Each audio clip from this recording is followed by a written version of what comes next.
হাজুরা বলে, আমি হাঁটু গেড়ে পেয়ারা নবীর সামনে বসেছিলাম। আমার এই মাথার চুলের মধ্যে মুবারক হাত লাগিয়ে বিশ্বনবী নিজে আমাকে আজানের প্রতিটা বাক্য শিক্ষা দিয়েছেন।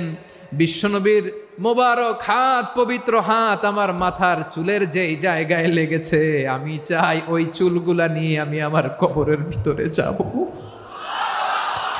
সাইয়েদনা আবু মাহজুরা রাদিয়াল্লাহু তাআলা আনহু ইন্তেকালের আগের পর্যন্ত মাথার সামনের চুলগুলা কাটে নাই।